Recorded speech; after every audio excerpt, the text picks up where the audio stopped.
So I'm joined by Chris Vian, the CIO of the City of San Francisco. Chris, welcome. Well, thank you. Pretty exciting night here at the Gov 2.0 Premier Dinner. You guys are obviously doing a lot of unique things around cloud computing and Gov 2.0 in San Francisco. Tell me about some of the projects you guys are focused on.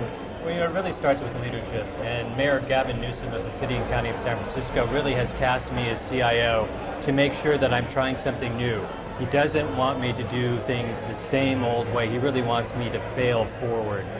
And that ability to try new things and sometimes fail, sometimes win is an amazing opportunity to do some things. And what we've been doing around Gov 2.0 is really starting with an executive order, which is a statement by the mayor that says open source is a very important aspect of this administration and of San Francisco.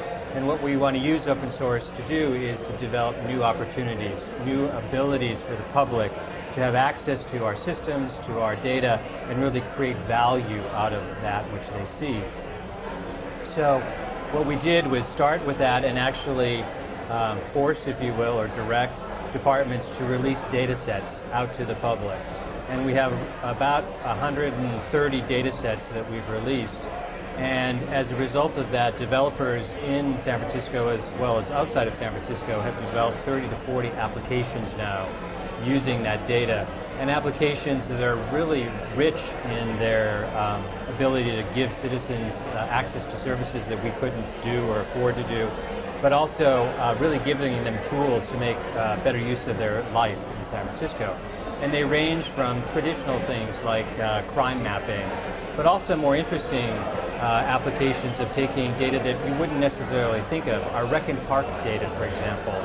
Two mothers who are developers who had some time on their hands decided that they wanted to create an application for an iPhone that gave other mothers a listing of where the best parks are, where the best services are for children, and what they could do with those children, and a way to go in and automate the application or the sign-up for pools or whatever.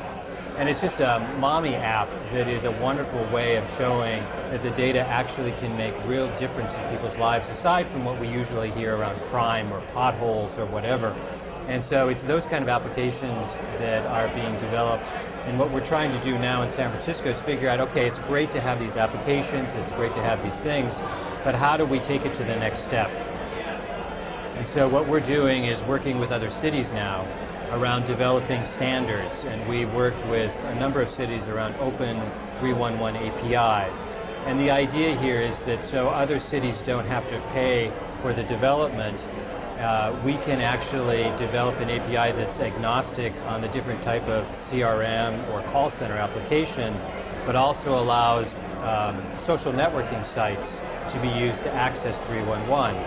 And as we're developing that, we're creating de facto standards for not only how cities are being able to store that data, but how we're releasing that data so that a developer in Boston or Seattle or Chicago can have kind of the same nomenclature around developing those applications as we do in San Francisco. And it really is a national movement now to really create a standardized way of taking this data and making sense out of it.